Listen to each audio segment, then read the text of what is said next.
जो प्रकट है उस कथा रूपी गंगा में हम सब जीवों को कृतार्थ करने के लिए पूज्य महाराज जी आज कथा का प्रारंभ करें।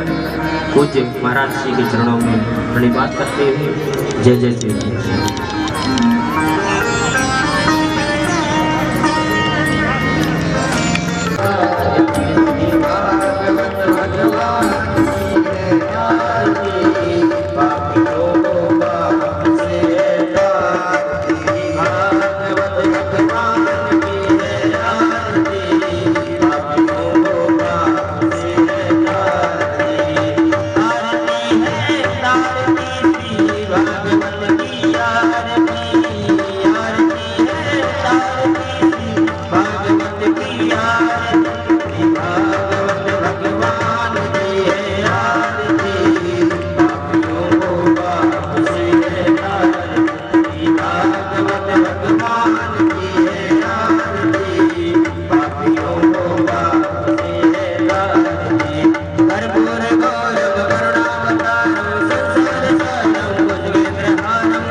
जो प्रकट है उस कथा रूपी गंगा में हम सब जीवों को कृतार्थ करने के लिए पूज्य महाराज जी आज कथा का प्रारंभ करें। पूज्य महाराज जी के चरणों में प्रणिपात करते हुए जय जय श्री राम।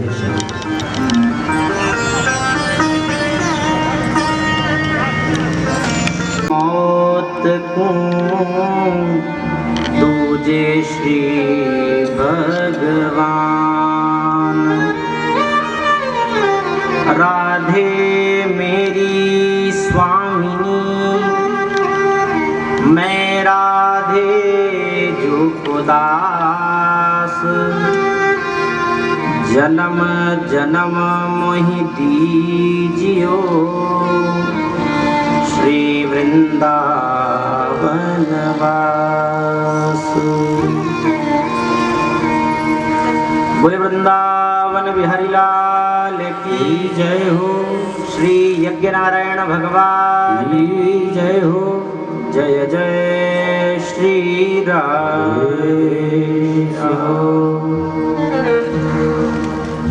परम मंगलमय भगवत स्वरूप अकारण करुणा वरुणालय भक्तवांछा कल्पतरु दीन बंधु दया सिंधु कृपा सिंधु भगवान सर्वेश्वरेश्वर श्री राधा माधव के युगल चरणारविंदों में प्रणाम निवेदित करते हुए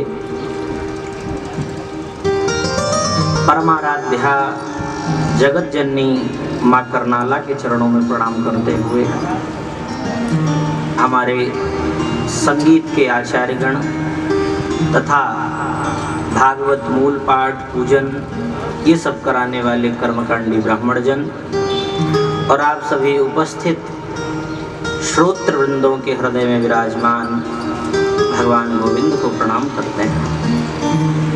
सज्जनों, जैसे कि कथा की मर्यादा है कि प्रवचन करने के पूर्व में भगवान नाम का आश्रय लिया जाता है, भगवान नाम का कीर्तन किया जाता है, भगवान नाम का संकीर्तन किया जाता है। संकीर्तन क्यों किया जाता है तो कह देना नाम संकीर्तनं यस्य सर्व पाप प्रणाशनम प्रणामो दुख शमनः तम नमामि हरिम परम।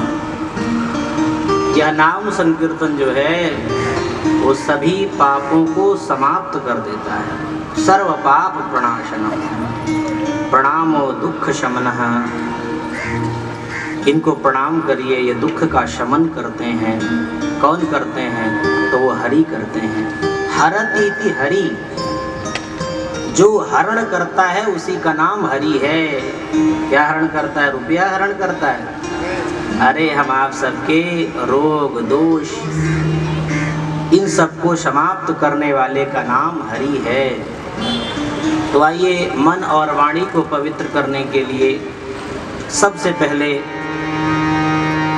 जिनकी कथा सुनने जा रहे हैं उनकी भी जो आराध्या हैं, ऐसी परमाराध्या भगवती राधा का नाम संकीर्तन करते हुए कथा को आरंभ करेंगे। और उसके बाद जैसी भगवान ने मति बनाई, जैसी भगवान ने प्रेरणा दी, वैसी कथा करेंगे। बस ध्यान रहे कि मर्यादा से इतर बिल्कुल मत होना। जिसको भी कोई बात करनी होगी वो उठ करके चला जाएगा।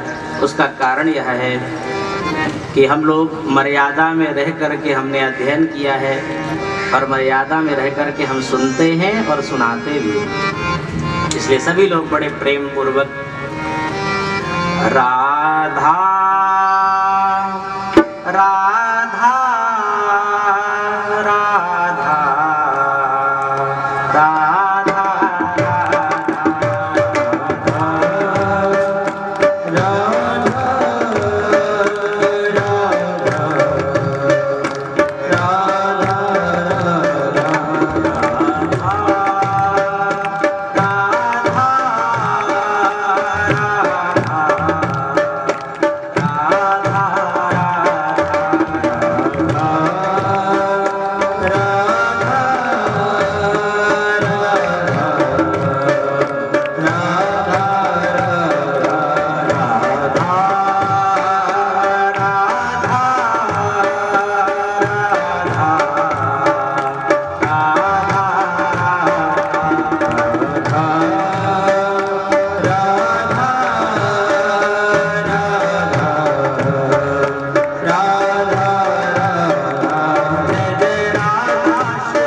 श्री राधा कृष्ण भगवान की जय हो। जय जय श्री राधे।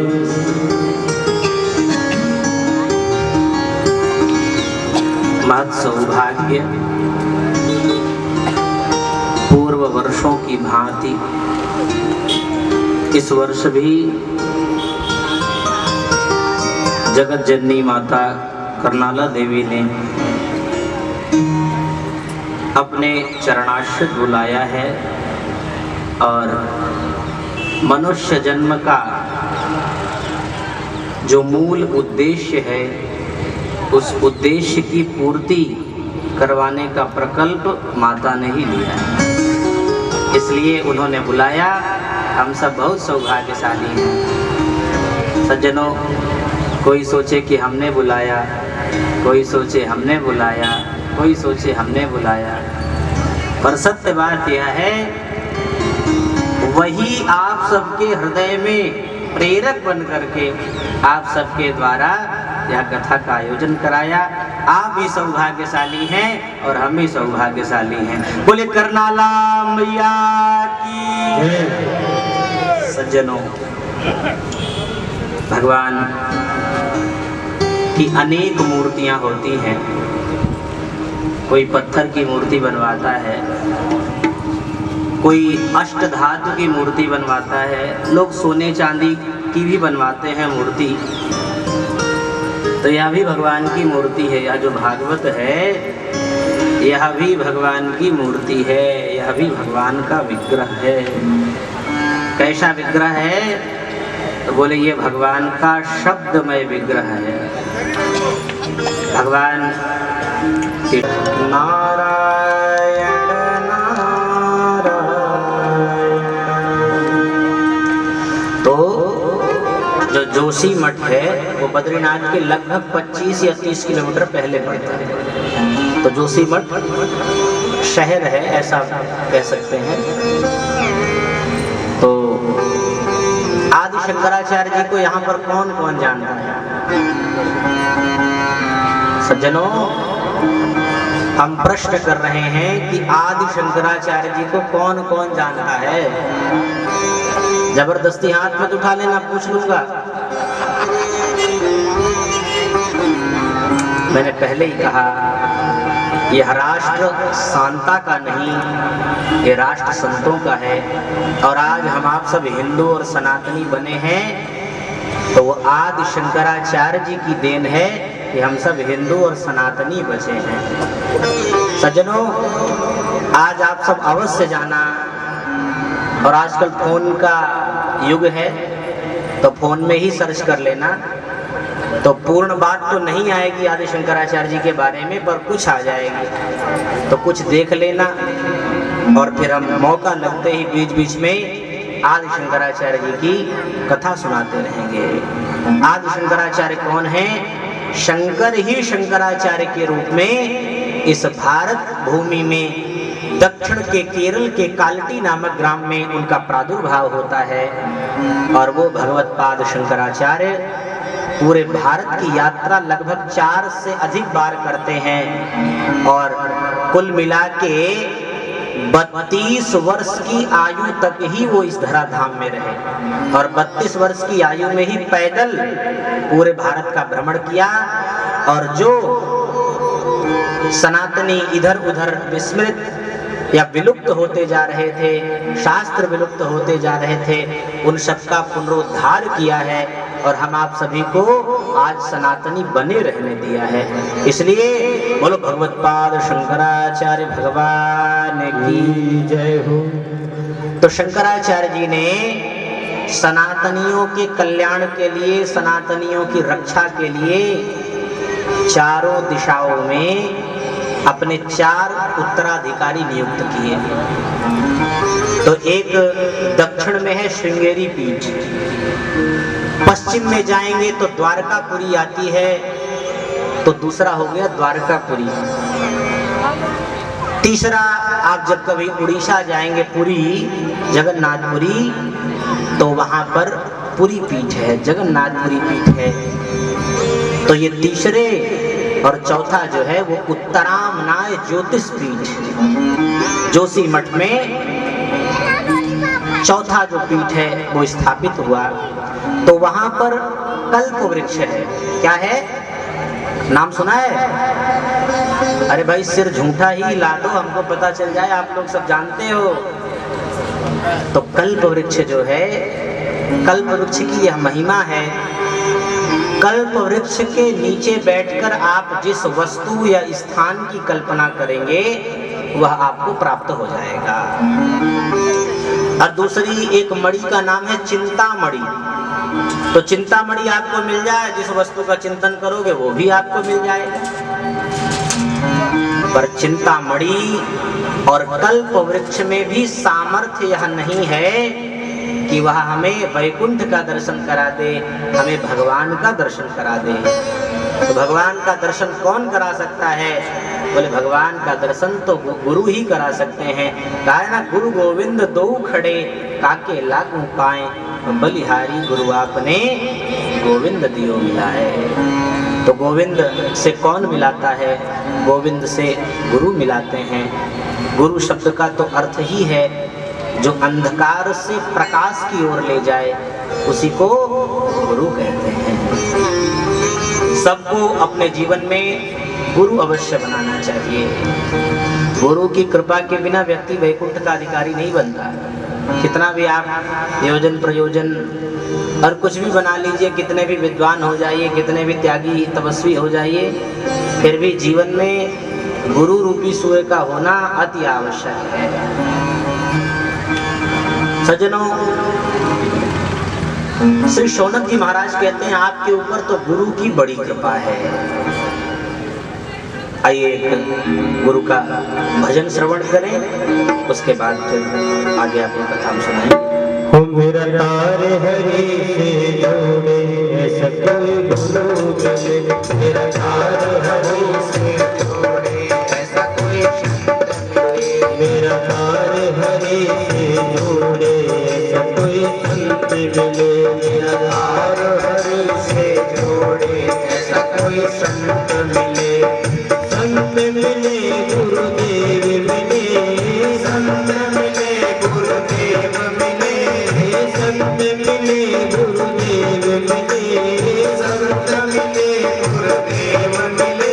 मेरा तार हरि से जोड़े ऐसा कोई संत मिले, मेरा तार हरि से जोड़े ऐसा कोई संत मिले, मेरा तार प्रभु से जोड़े ऐसा कोई संत मिले, मेरा तार प्रभु से जोड़े ऐसा कोई संत मिले।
हरि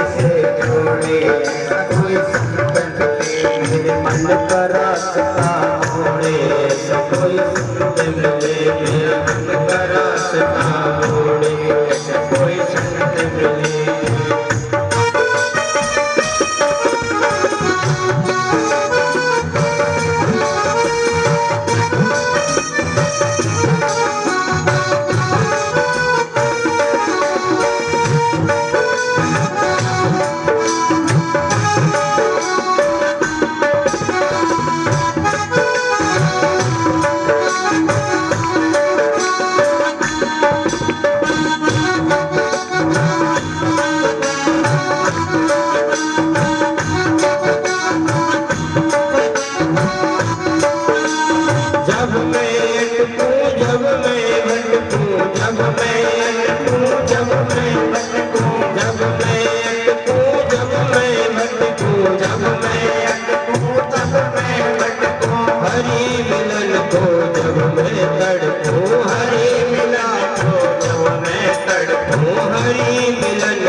पकड़ के मिला ले कोई गुरु मिले, मेरी बाह पकड़ के मिला ले ऐसा कोई गुरु मिले, मेरा तार हरि से जोड़े, कोई संत मिले, मेरा तार हरि से जोड़े, ऐसा कोई संत मिले।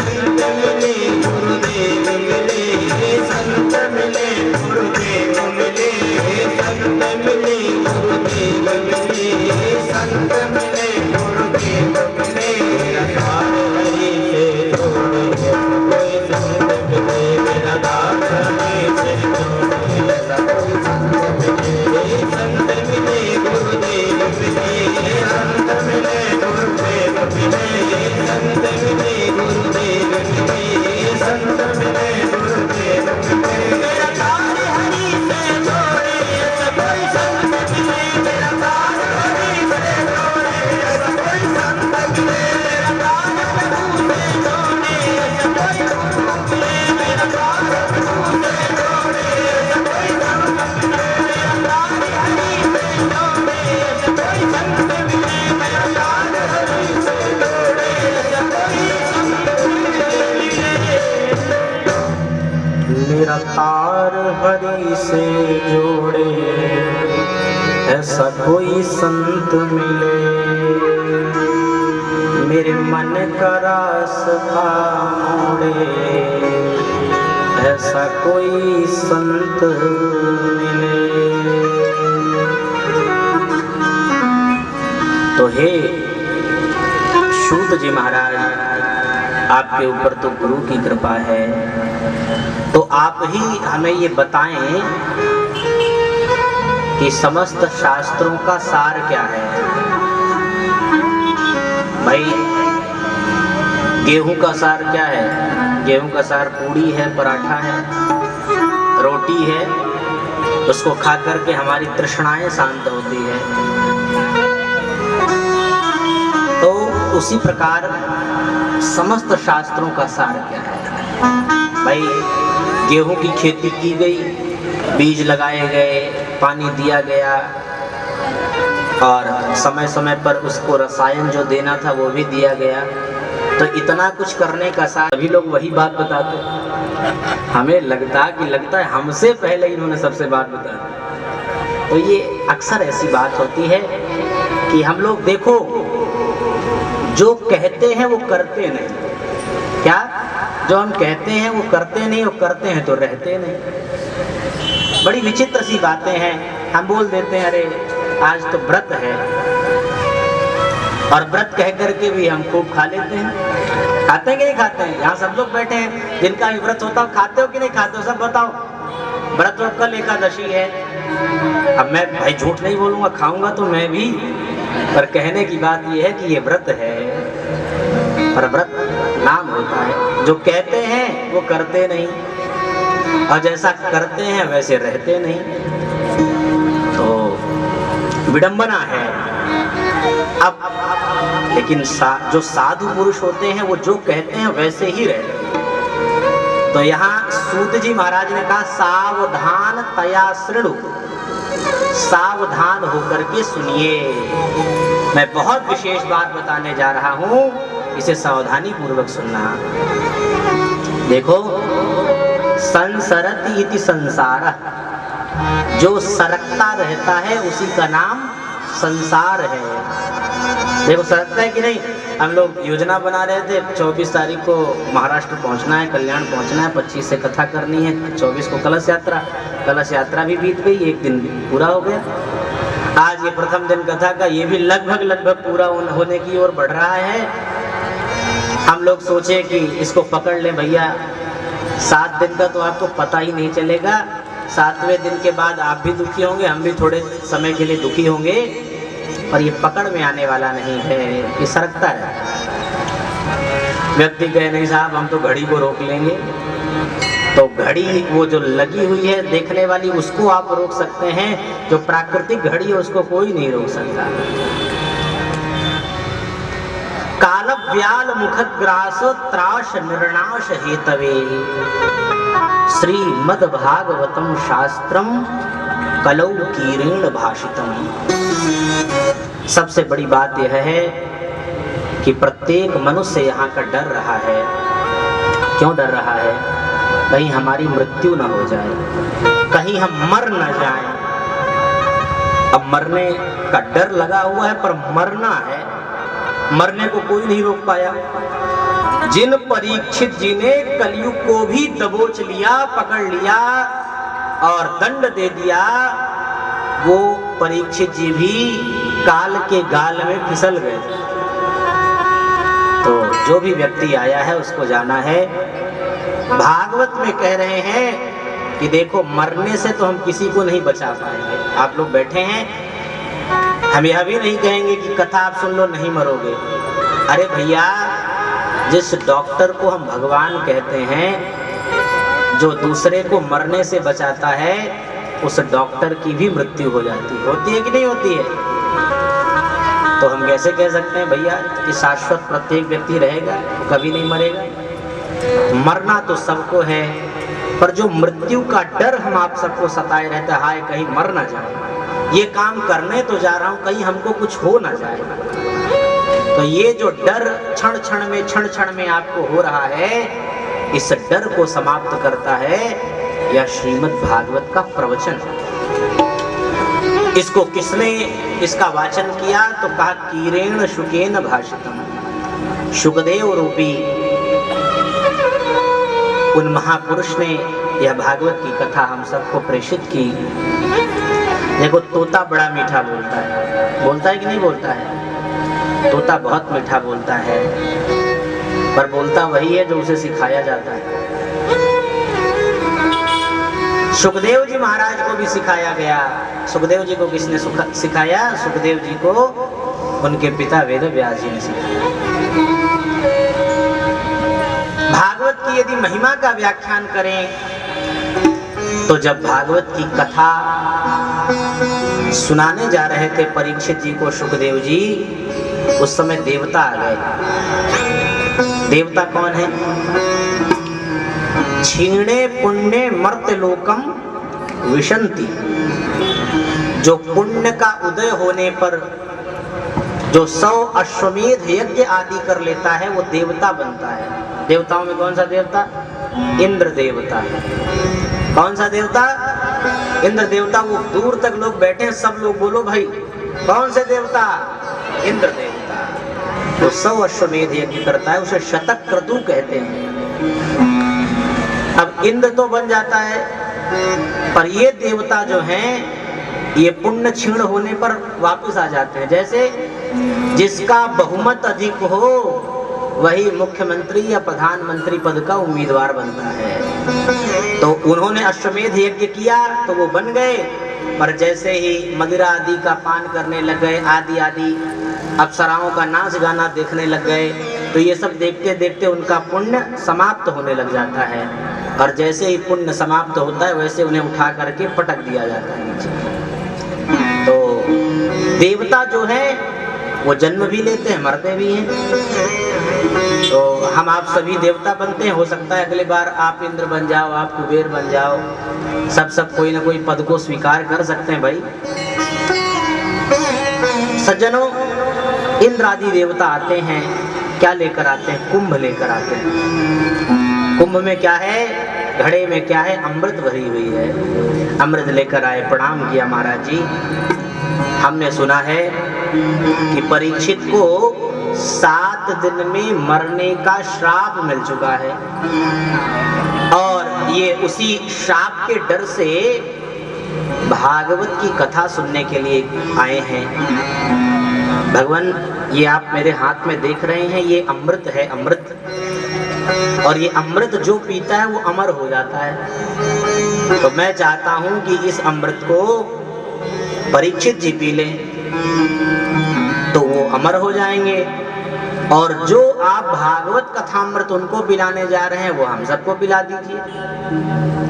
सुखदेव जी ने कहा, परीक्षित देख लो भाई, तुम्हारे सामने दोनों विकल्प हैं, एक भागवत रूपी अमृत है और एक सुधा रूपी अमृत है, तुमको जो ठीक लगे वही तुम कर लो। परीक्षित जी विचार करते हैं कि ये अमृत कोई साधारण वस्तु नहीं है।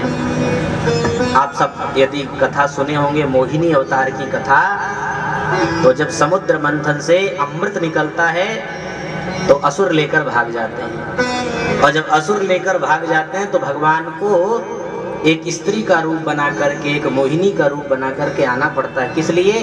अमृत को लेने के लिए।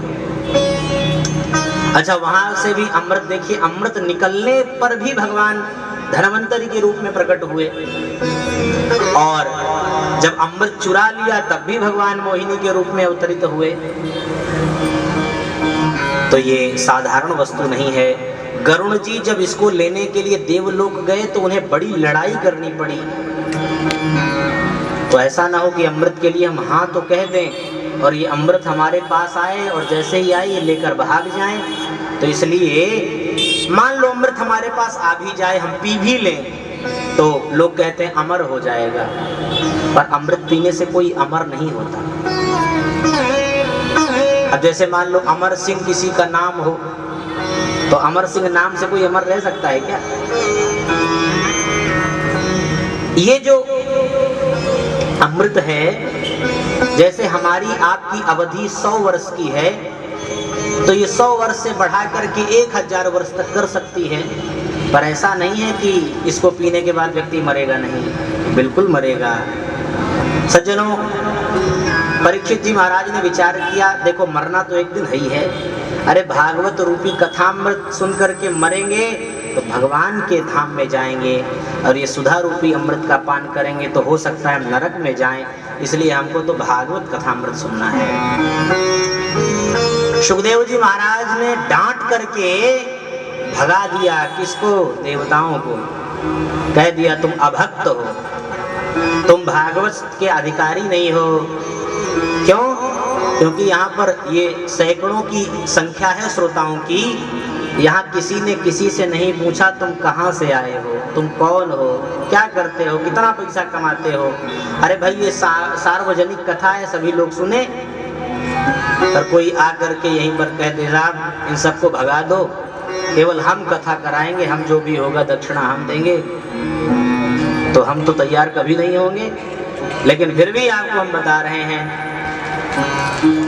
श्री सुखदेव जी कहते हैं इतने श्रोता हैं, उन श्रोता में तुम भी अगर सम्मिलित हो जाते तो हम तुमको कथा सुनाते, हम तुमसे कुछ नहीं कहते।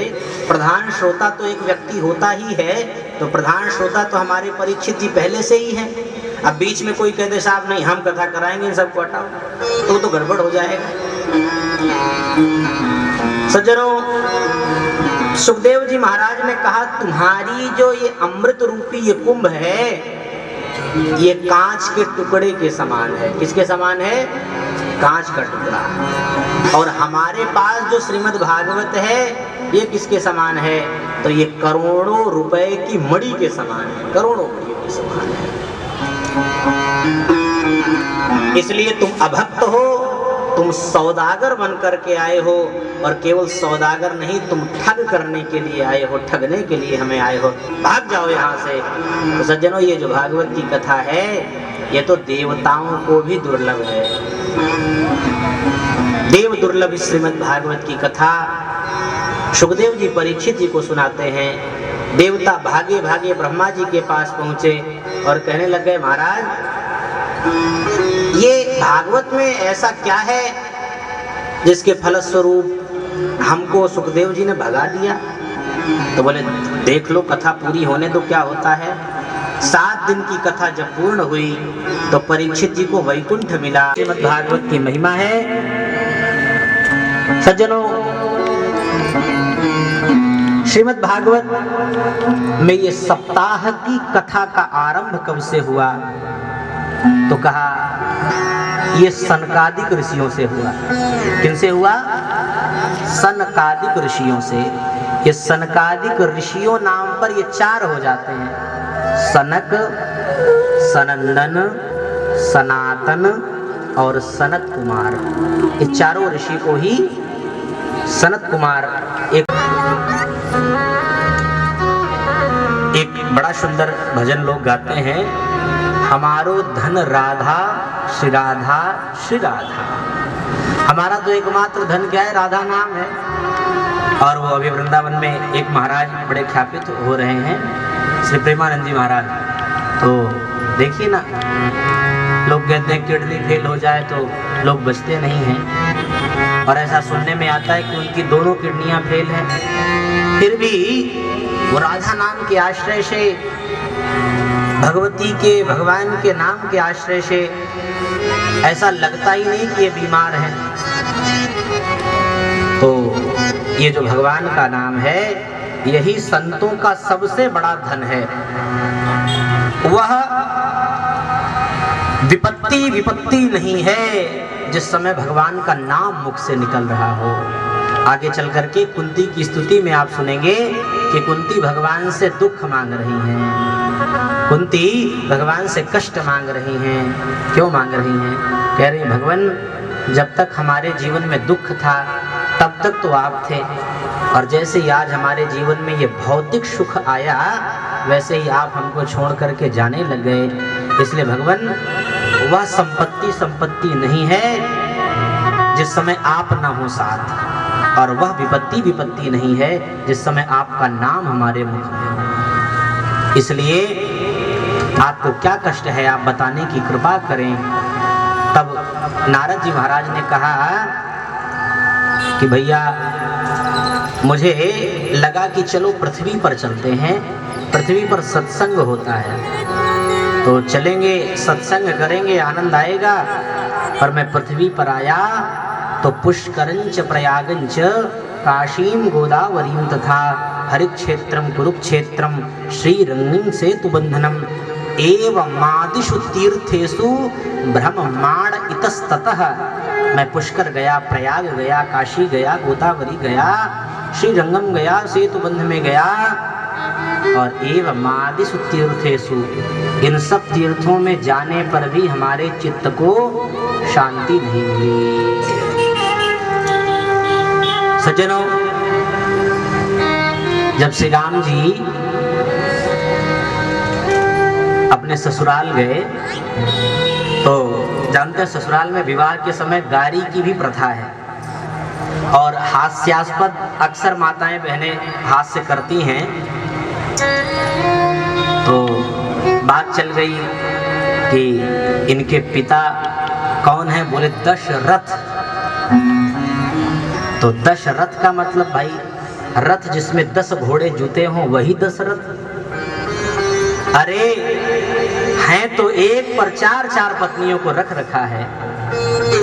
और जब बहनों का वर्णन आया तो कहा एक है शांता और एक जो अयोध्या में नदी के रूप में उनकी गुरु के पुत्री के रूप में बहती हैं।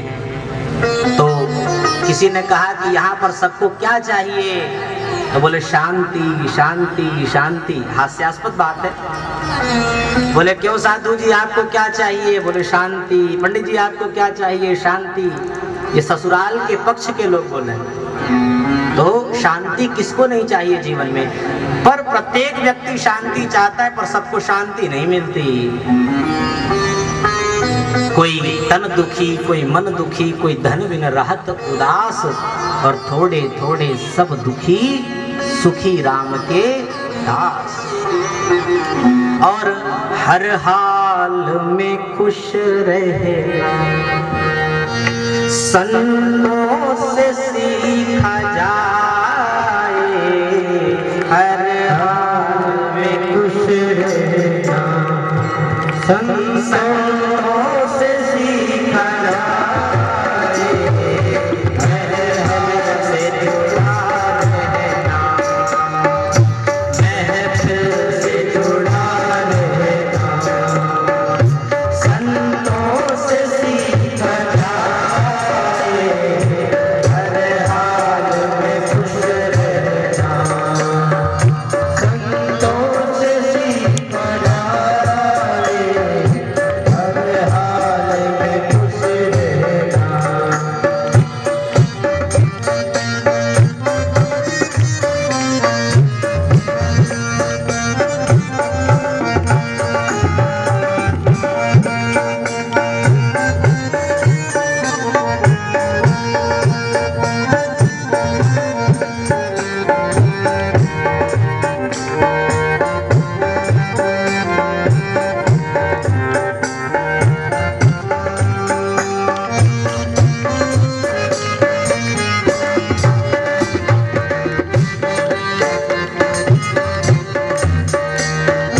दुनिया के लोग दौलत पाकर के मुस्कुराते,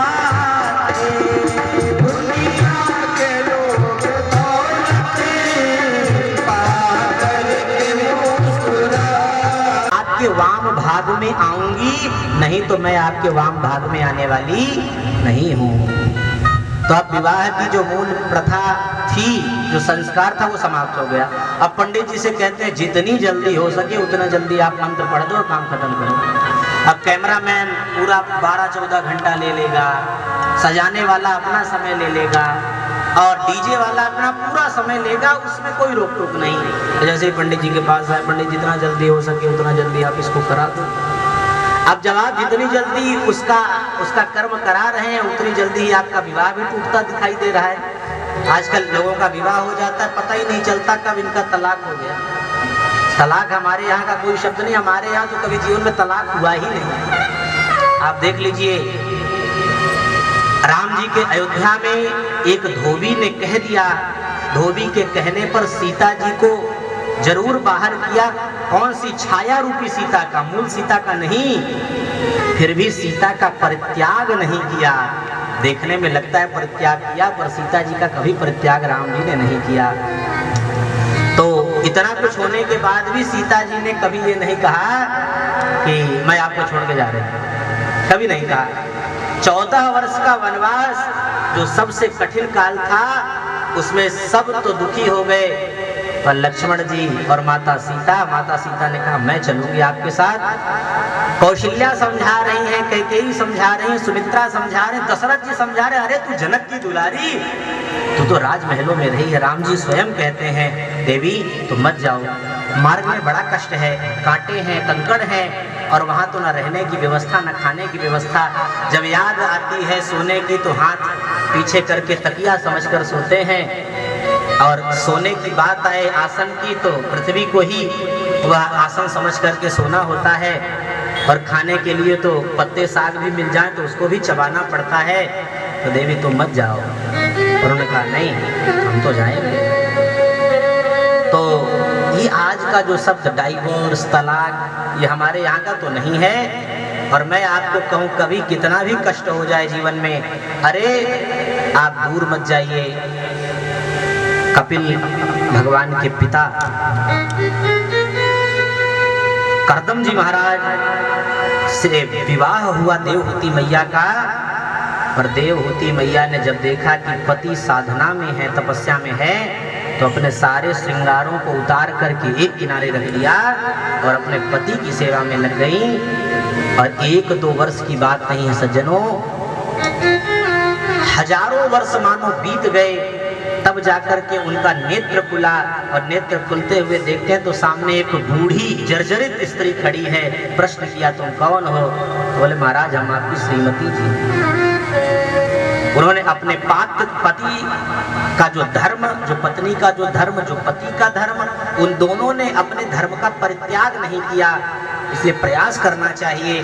कभी जीवन में ऐसी विडंबना आए, जैसे हमने आपको बताया कि वो 2 चूहे उतरते रहे और उधर से अभिमानी हाथी ने भी खूब पेड़ हिलाया, पर जैसे शहद उसके मुंह में आता रहा तो वो सब भूल गया। हमारे जीवन में कष्ट, अरे भैया कष्ट किसके जीवन में नहीं है? भगवान कृष्ण से ज्यादा कष्ट किसके जीवन में हो सकता है? जिनको जन्म लेते ही भागना पड़ा हो। जन्म लेते ही कौन भागता है? कोई नहीं भागता। भगवान कृष्ण जन्म लेते ही भाग गए।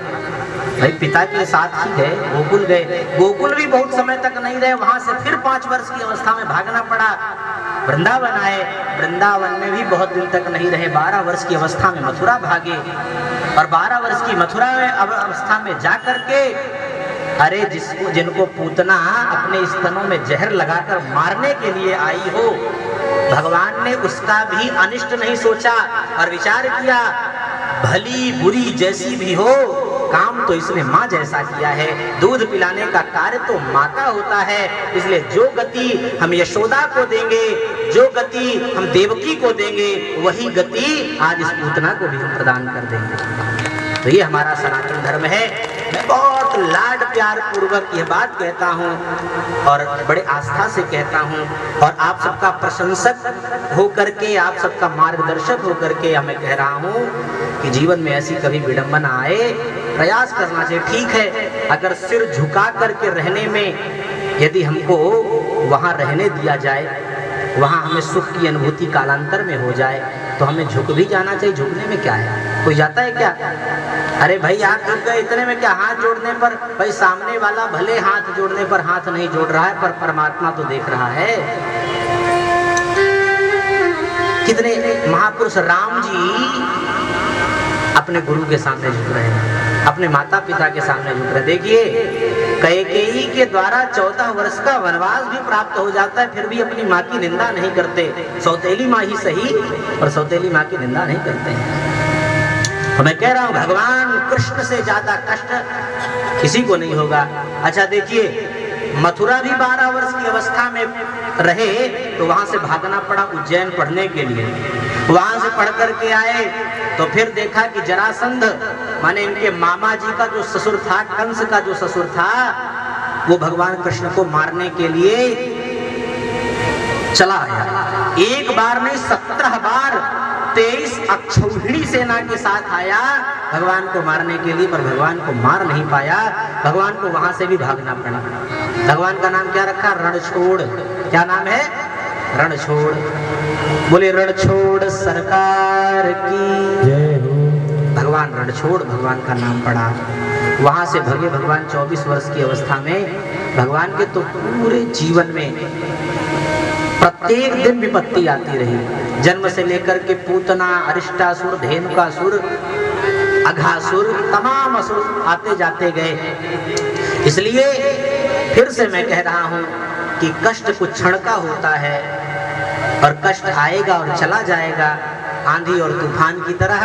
आपको कभी उस मार्ग से हटना नहीं है। जिस पत्नी का जो धर्म है पत्नी निभाए, पति का धर्म है पति निभाए, जो पुत्र का धर्म है वो पुत्र निभाए। अब लोग आजकल कहते हैं मेरी बहू तो मेरी बेटी जैसी बेटी है, पर मैं आपको कहता हूँ बहू कभी बेटी नहीं हो सकती, बेटी कभी बहू नहीं हो सकती। जो बहू का उत्तरदायित्व है वो बहू पूर्ण करे तो बहू भी श्रेष्ठ है, जो बेटी का उत्तरदायित्व है वो बेटी भी करे तो वो भी श्रेष्ठ है। बेटी कहती है अगर भाई की जगह हम होते तो हम अपने माता पिता का कितना ख्याल रखते, अपने सास ससुर की निंदा करके, और वो कह रहे मायके में हम सबको संभाल सकते हैं।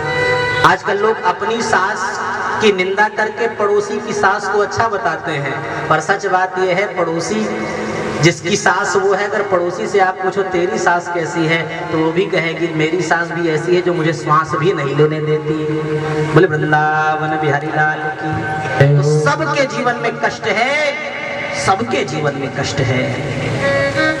सज्जनों, गृहस्थों के यहाँ जो विवाह संस्कार, मैं इसी विषय में चल रहा था, विवाह संस्कार को लोग खेल की तरह समझने लगे। बस ये तो खेल है भैया, वो मांग में उधर सिंदूर भर दिए, उधर वो चुनरी आदि पहना दी और फेरे ले लिए, 7 फेरे लेने लग गए।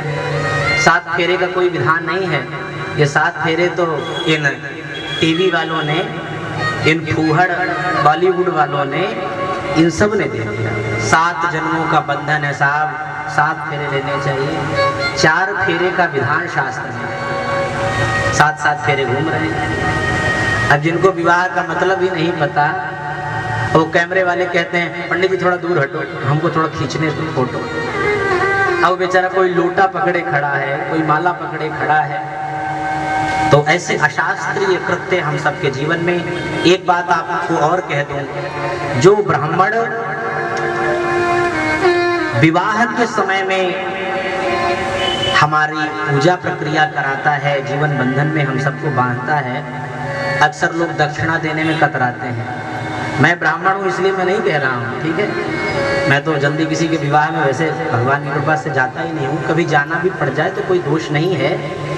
तो व्यक्ति डीजे वाले को 20-50 हज़ार रुपये भी दे देगा, कैमरे वाले को भी दे देगा, उड़ाने भी लग जाएगा। और कहीं 5100 पंडित जी को देने का अवसर है, पंडित जी काहे को लूट रहे हो? जो आपके इस कर्म बंधन का साक्षी है, आप उसको लूटने वाला घोषित कर दिए। अरे रात्रि भर भले आप सोते रहें, पर वो ब्राह्मण पूरी रात जगेगा कि ये कब स्टेज से उतरेंगे और हम इनका फेरा करवाएंगे। तो इसलिए कभी भी ये विवाह एक यज्ञ है, और यज्ञ में दक्षिणा जितनी आपकी सामर्थ्य है उतना अवश्य देना चाहिए। बाकी कार्यों को आप रोक दो, पर विवाह की पूर्ण पद्धति करवाओ और विवाह की उपयुक्त दक्षिणा दो, जिससे आपके जीवन में आनंद ही आनंद आएगा, कभी दुख की अनुभूति नहीं होगी। बोले वृंदावन बिहारी लाल की जय हो। हमारे भैया ये संगीत वाले बैठे हैं, ये आचार्य भी हैं और साथ में संगीत का भी बड़ा अच्छा ज्ञान है। तो आज ही चर्चा चली कुछ दक्षिणा की बात संगीतकारों।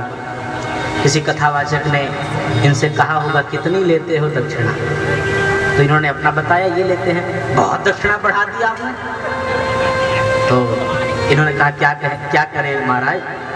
और जब कथावाचक लोग अपनी दक्षिणा फिक्स करके जाते हैं, तो हम अपनी क्यों ना फिक्स करें। ठीक बात कही उन्होंने, बहुत अच्छी बात कही।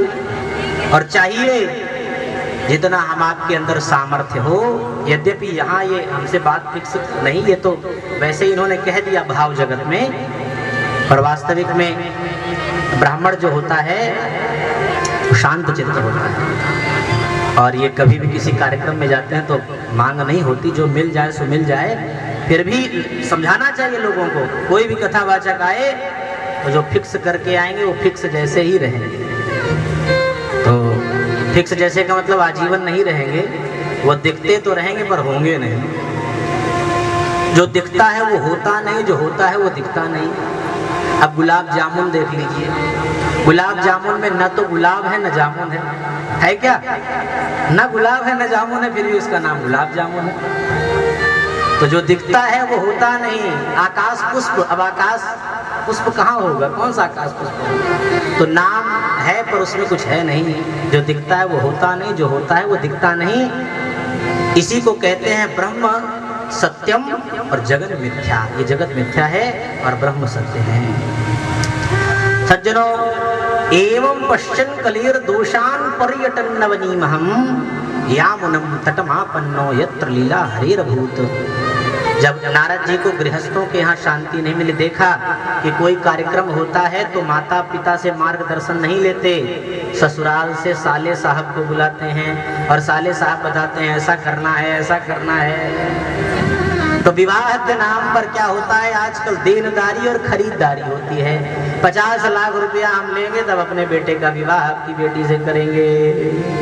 अब जब बेचा है तो जैसे बेचा है तो जिसके लिए बेचा है वही उसका उपयोग करेगा, आपका उसमें कोई अधिकार नहीं है। बोले वृंदावन बिहारी लाल की जय हो। मैं दोषों को देखता हुआ मैं यमुना किनारे पहुंचा। मेरे मन में आया कि जहां भगवान की पावन सन्निधि, भगवान की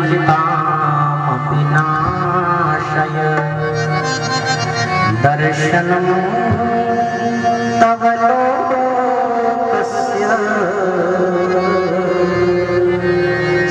सर्वथा घरं परम्। अरे संत जी, अरे महाराज जी, आप कुछ देर के लिए यहाँ पर रुक जाइए, ठहर जाइए, क्योंकि बड़े भाग जब जानिए मिलने आवे संत, और संतन को दर्शन करत हो जाए सब कष्टन को अंत। तो संतों का दर्शन बड़ा दुर्लभ है। आप कृपा करके आए हैं, दर्शन दीजिए। आपके दर्शन मात्र से सभी के पाप समाप्त हो जाते हैं। सर्वथा घरं परम। नारद जी ने कहा, मैं ठीक है आपकी बात समझ रहा हूँ, और पहले अपना परिचय दो, आप कौन हो? तो कहा, महाराज अहम भक्तिर्तिख्याता इमौ में तनयौ मतौ ज्ञान वैराग्य नामानौ काल योगेन जर्जरो। महाराज हमारा नाम भक्ति है। क्या नाम है? भक्ति। और जो ये वृद्ध लेटे हुए हैं ये कोई और नहीं, हमारे ही पुत्र हैं। इनका नाम है ज्ञान और वैराग्य। भगवान, हमारा जन्म द्रविड़ देश में हुआ। उत्पन्ना द्रविड़ेशाहम वृद्धिं कर्नाटकी लगा। कर्नाटक में मैं पली बढ़ी, महाराष्ट्र आदि में बड़ा नाम हुआ। ये भक्ति महारानी कह रही हैं। इसका मतलब है महाराष्ट्र में भक्ति का सब सद्भाव पूर्वक उनकी कृपा अपने ऊपर आच्छादित कराते हैं। तो ऐसी भक्ति महारानी कहती हैं, मैं महाराष्ट्र में मेरा खूब नाम हुआ, और सबसे ज़्यादा आनंद हमें कथा कहने में यही आता है। कथा तो हम बहुत जगह कहते हैं, और हो सकता है इससे भी ज़्यादा भीड़ होती हो या कम होती हो, ये तो कथा वाले, सुनने वाले और देखने वाले जाने। हम तो कहते कहते पता ही नहीं चलता ज़्यादा है कि कम है, फिर भी आनंद तो यही आता है साहब। और केवल हमें नहीं, हमारे समस्त साथ वालों को आनंद यही आता है। सब कितने समय पहले से कहते हैं वहाँ कब चलेंगे? अरे हम कहते हैं भैया ये कथा तो विश्राम हो जाए, ये कथा तो विश्राम हो जाए। तो इसलिए धन्य हैं आप, धन्य हूँ मैं, जो इस कथा के हम सब आज एक ऐसी ज्योति में घी देने वाले जैसे बन रहे हैं। ये अध्यात्म ज्योति आपके हमारे जीवन में प्रकाश प्रदर्शित करेगी। तो भगवती भक्ति कहती हैं, मैं गुजरात जब आई तो गुर्जरे जीर्णतांगता। गुजरात भी गई थी भक्ति महारानी, पर वहाँ भक्ति का उपहास हो गया। भक्ति के नाम पर दुष्टों ने, मैंने कहा ना, नकली और असली, तो नकली की ख्याति अधिक हो गई। फोटो लगा दिया भक्ति का, और काम अनाशक्ति कर पाए आदि आदि। जैसे गुजरात में आप जाइए, गुजरात बड़ा अच्छा राज्य है, भगवान द्वारकाधीश वहाँ पर विराजे। और हम कभी कभी देखते हैं कि लोग भगवान के भजन आदि के समय या किसी गीत आदि के समय ऐसे नोटों की, जिसे आप लोग आम शब्द में गड्डी कहते हैं, हम तो उन्हें लक्ष्मी माता के नाम से ही जानते हैं, तो वो लोगों के ऊपर उड़ाने लग जाते हैं। अब किसी का पैर उनके लक्ष्मी जी के ऊपर चला जा रहा है, कोई कचर दे रहा है, चप्पल कोई पहना है, कोई जूता पहना है। कथा मंडप में ही नचाने लग जाएंगे, गवाने लग जाएंगे।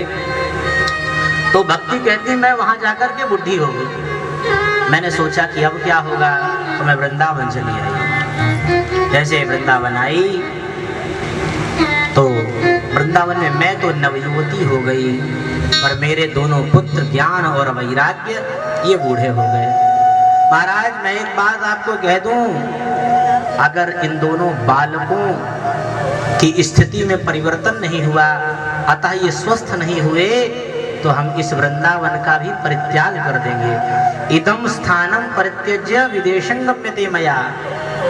और मुझे तो कभी कभी ऐसा लगता है कि सच में भक्ति महारानी ने अपने इस भारत का त्याग ही कर दिया।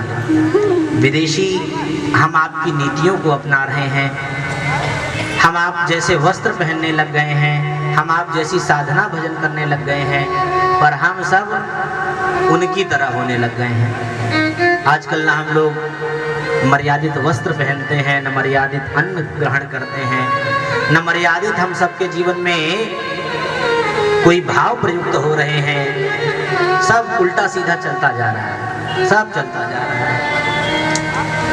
एक शब्द है, सब धान 22 पसेरी, ऐसे कुछ है मुझे ध्यान नहीं। अब जो भी है तो सभी का एक ही दाम, टूटा हो, खड़ा हो, बड़ा हो, सबका धान, सब धानों का एक ही दाम 25 रुपया। तो आजकल सब उसी तरह चलने लग गए हैं। कथावाचकों की क्या कहें सज्जनों, आजकल कथावाचक लोग, प्रयाग में कथा हमारे आश्रम के समीप पर चल रही थी, तो एक कथावाचक अपने यजमान की प्रशंसा के नाम पर क्या कह रहे हैं सुनिए। ये देवी जी, किसी का नाम ले लेते हैं, गीता जी का नाम ले लेते हैं। ये जो गीता जी हैं, ये एकमात्र सनातन धर्म की ऐसी महिला हैं जो रोज सुबह 4 बजे उठती हैं और ये अपने बच्चों के लिए टिफिन तैयार करती हैं, कपड़े पहनाती हैं और रोज स्कूल छोड़ने जाती हैं। ये एकमात्र ऐसी महिला है। इसका तात्पर्य क्या हुआ कि भैया 4 बजे केवल यही उठती हैं। अरे 4 बजे, जिनका काम 5 बजे है वो 4 बजे उठेगा।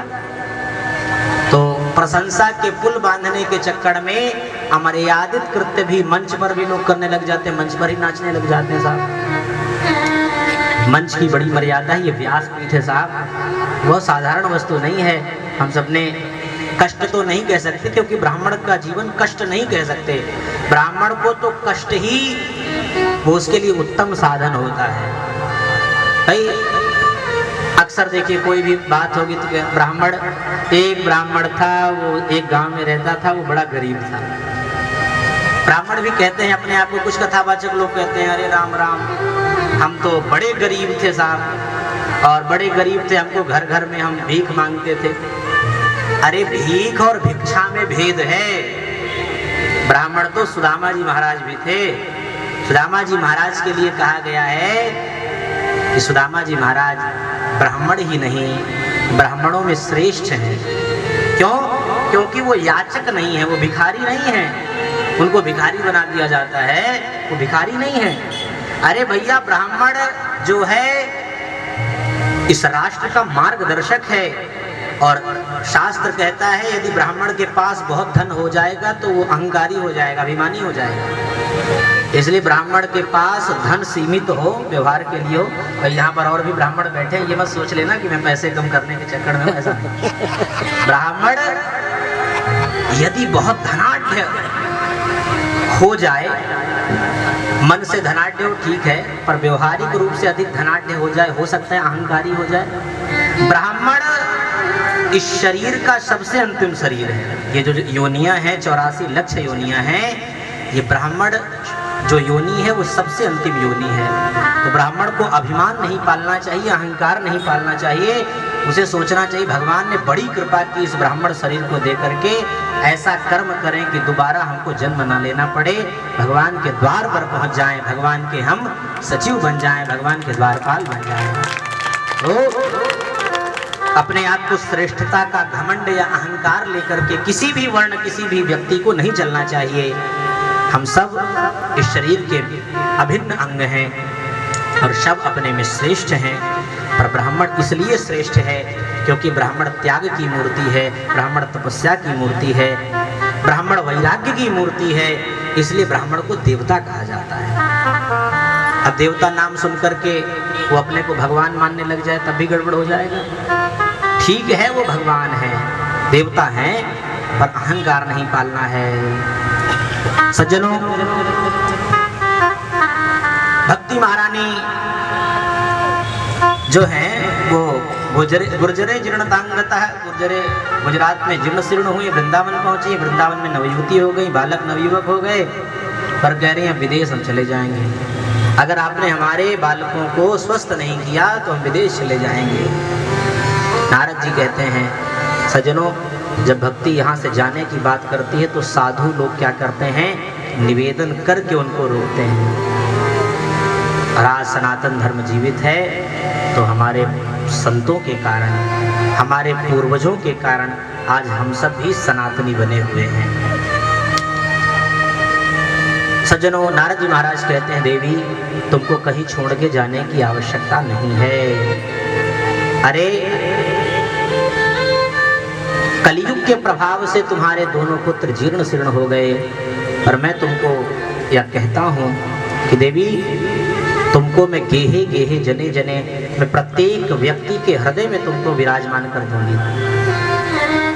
भक्ति महारानी प्रसन्न हो गई तो सबसे पहले क्या गाया, वृंदावनस्य संयोगा पुनस्त्वं तरुणी नभा धन्यं वृंदावनं तेन भक्तिर्नृत्यति यत्र च। धन्य है यह वृंदावन धाम जहाँ आज भी भक्ति महारानी नृत्य कर रही हैं। अरे यहाँ यमुना किनारा है, श्रीनिधि वन प्यारा है, कण कण में बिहारी जी, यहाँ तेरा नजारा है। वृंदावन में तो साहब आज भी भगवान का दर्शन होता है, बस कहने की बात है, लोग कर नहीं पाते। जैसे इस जगत के अणु अणु कण कण में भगवान विद्यमान है और सबको दर्शन नहीं होता। दर्शन तो नामदेव जी जैसे श्रेष्ठ संतों को ही होता है। नामदेव जी की विविध लीलाएं हैं। एक लीला एक कथा तो हम करीब करीब कथाओं में कहते हैं। एक बार संत श्री नामदेव जी महाराज, उनकी एक बड़ी विशेषता थी कि भगवान को अपने हाथों ही भोग्य वस्तु बना करके भगवान को पवाते थे। अब हम लोग क्या कहते हैं, अपने ठाकुर जी को आज हम मिठाई खिलाएंगे तो कहाँ से लाएंगे, दुकान से लाएंगे, दुकान से ला करके हम उनको खिलाएंगे। पता नहीं दूध भी शुद्ध है कि नहीं शुद्ध है। और नामदेव जी महाराज स्वयं, और एक तो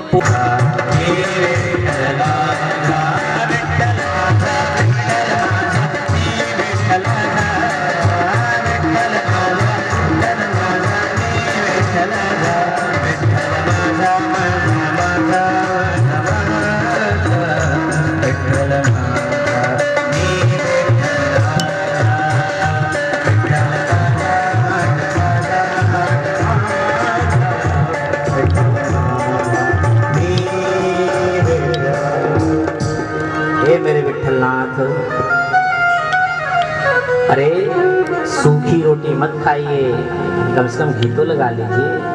और घी की कटोरी ले करके पीछे पीछे दौड़ रहे हैं। आज परब्रह्म परमात्मा को लगा कि इस भक्त ने कुत्ते के अंदर मुझे देख लिया है, इसलिए आज मुझे कुत्ते के अंदर भी प्रविष्ट होना पड़ेगा। और भगवान कुत्ते के अंदर प्रविष्ट हो गए। इसलिए भक्त की निष्ठा जहाँ पर परिपक्व हो जाए, सज्जनों भगवान वहीं पर प्रकट हो जाते हैं। बोले वृंदावन बिहारी लाल की जय हो। अब आप लोग सोच रहे होंगे धुद्धुकारी कब मारा जाएगा, तो धुद्धुकारी अभी थोड़ी देर में मारा जाएगा। उसके पहले भी बड़ी कथाएं। कथा तो ये श्रीमद् भागवत जो है विचित्र भाषा बोलने वाला ग्रंथ है। और समुद्र में जैसे व्यक्ति बार बार डुबकी लगाए तो जो तैराक होता है उसे मड़ियाँ भी उसी के अंदर मिलती हैं। जितनी बार डुबकी लगाए उतनी बार कुछ मिलता है। उसी प्रकार जितनी बार हम आप सब कथा सुनते हैं उतनी बार कुछ न कुछ अवश्य मिलता है। नारद जी महाराज ने क्या किया, उन बालकों को जगाने के लिए उनके पास जितना भी शास्त्र का ज्ञान था सब लगा दिया। सज्जनों खूब सुनाई गीता, खूब बनाया बताया, वेद पाठ भी सुनाया। पर वेद वेदांत घोषैश्च गीता पाठेर मुहुर्मुहु, बार बार पाठ करने पर भी क्या हुआ, वो बालक स्वस्थ नहीं हुए। अब किसी डॉक्टर के यहाँ जितनी भी दवाई हो सब खत्म हो जाए और मरीज भी ठीक ना हो तो क्या करेगा वो, और कोई दवा की व्यवस्था करेगा या डरेगा, भाई पता नहीं ऐसा। आजकल तो पिटाई भी हो जाती है डॉक्टर बचे तो। सज्जनों नारद जी महाराज विचार कर रहे हैं, अब क्या करूं, अब क्या करूं। उसी समय व्योम वाणी हो गई। व्योम वाणी तदैवा भून्मा ऋषे खिद्यतामिति उद्यमः सफलस्तेयं भविष्यति न संशयः। आकाशवाणी ने दिशा निर्देश दिया, हे नारद तुम उद्यम करो, सफलता तुम्हें अवश्य मिलेगी। नारद जी ने पूछा क्या उद्यम करूं? तो आकाशवाणी ने कहा एतदर्थं तु सत्कर्म सुरर्षे त्वं समाचर। आप सत्कर्म करो। और वो सत्कर्म कौन बताएगा? तो बोले वो सत्कर्म संत बताएंगे। अब वो विचार कर रहे हैं नारद जी, आकाशवाणी ने तो गोलमाल कर दिया, न ये बताया कि कौन से संत, न ये बताया कि कौन सा सत्कर्म। भाई ये तो ये बता देते बुखार की दवा पैरासीटामोल है तो कहीं से भी ले आते, या ये कह देते वो फलाना डॉक्टर साहब, डॉक्टर तांबे हैं, डॉक्टर खड़के हैं या कोई हैं, उनके यहाँ चले जाओ मिल जाएगी, तो वहाँ चला जाता व्यक्ति। पर यहाँ तो कह दिया डॉक्टर के पास चले जाओ। किस डॉक्टर के पास जाओगे भाई, या कौन सी दवा लोगे? तो चल पड़े संत ढूंढने के लिए। भक्ति को कहा कि देखो तुम भक्ति श्रेष्ठ हो, तुम चिंता मत करो, श्री कृष्ण चरणाम भोज स्मर दुखम गमिष्यति। अरे तुम तो भगवान की परम प्रिय आह्लादनी शक्ति हो, और तुम जिसके घर जाती हो भगवान वहां दौड़े दौड़े चले आते हैं, इसलिए तुम चिंता मत करो, हम कोई न कोई और योजना बनाते हैं। चल पड़े श्री नारद जी महाराज। चलते चलते रास्ते में साधु मिले, तो जिन साधुओं को पता चल जाए कि नारद जी ये पूछने आ रहे हैं कि सत्कर्म क्या है, तो मौन हो जाए। कहने लग गए। शिष्य कहता महाराज जी की 24 साल से समाधि लगी हुई है, महाराज जी 15 साल से मौन बैठे हैं, महाराज जी कुछ नहीं बोलते। अब बड़ी विडंबना विषय ये है, कोई बहुत बड़ा डॉक्टर किसी छोटे डॉक्टर से आकर पूछे भाई साहब गला खराब हो गया, उसकी दवा क्या है?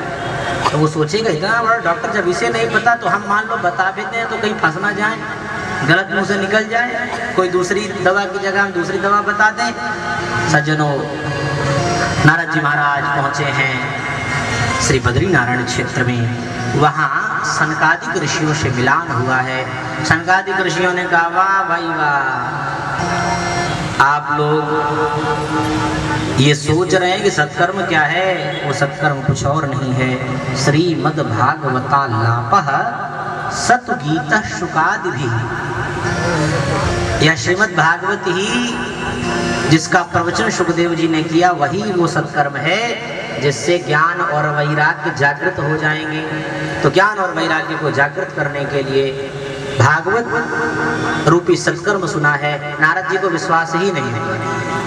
नारद जी ने कहा जब भागवत वेदांत का सार है, जब उस वेदांत से मुक्ति नहीं मिली तो भागवत से मुक्ति कैसे मिलेगी? उन्होंने कहा प्रश्न आपका बिल्कुल ठीक है, पर उत्तर समझो। देखो आम का फल बहुत मीठा होता है। अब आम का फल खाने के बाद व्यक्ति कहे जब आम इतना मीठा है तो इसके पत्ते कितने मीठे होंगे, इसकी जड़ कितनी मीठी होगी, इसका पेड़ कितना मीठा होगा।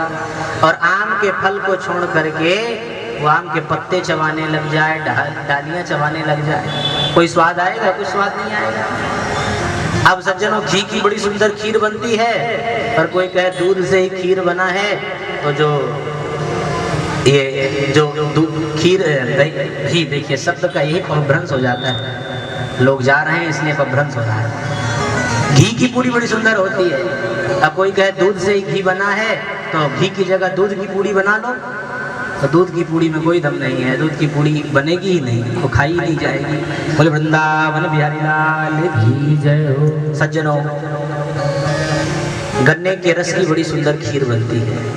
अब कोई ये कहे, जब हम कुतर्क करने लग गई, मान लो मैं इसको खा करके गर्भवती हो जाऊं और गांव में आग लग जाए तो सब भाग जाएंगे और मैं तो मर जाऊंगी। गर्भवती हो गई तो सब तो भोजन खूब करेंगे, मैं कम करूंगी, और मुझसे कोई लड़ने आएगा तो मैं तो हार जाऊंगी, सामने वाला जीत जाएगा। एवं कुतर्क योगेन तत्फलम नैव भक्षितम। इतने कुतर्क किए, फल नहीं खाए। बहन आ गई, बहन ने कहा क्या बात है? बोले ये समस्या है।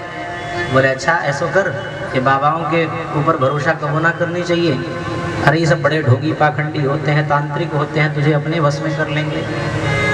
देख, तुझे यदि फल का परीक्षण करना है तो तू अपनी गैया को खिला दे। गाय को कोई भी बछड़ा नहीं है, अगर इसमें होगा कोई ना कोई तेज तो तुझे कालांतर में दिखाई देगा।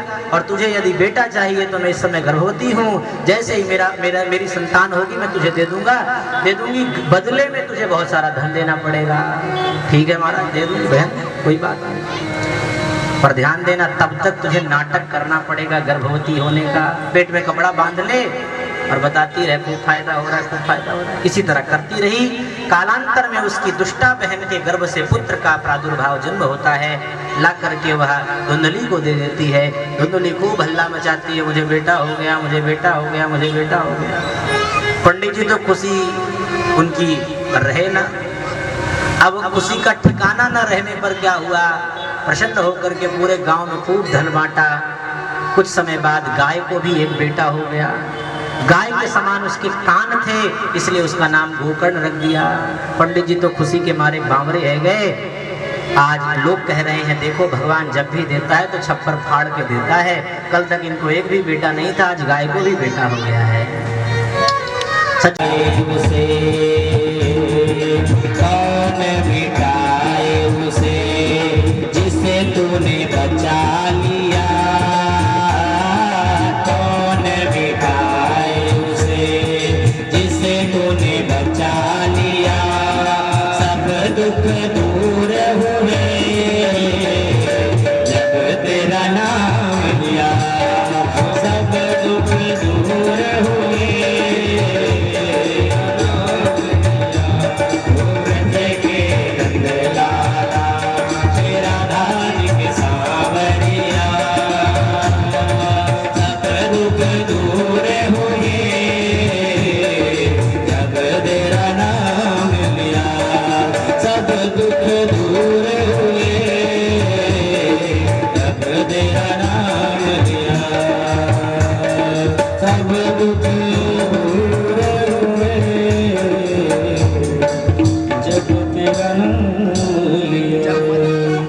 वृंदावन बिहारी लाल की जय हो। श्रीमद् भागवत महापुराण की जय हो। जगत जननी माँ करुणाला देवी की जय हो। जय श्री राधे श्री श्याम श्री राधा श्री राधा।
के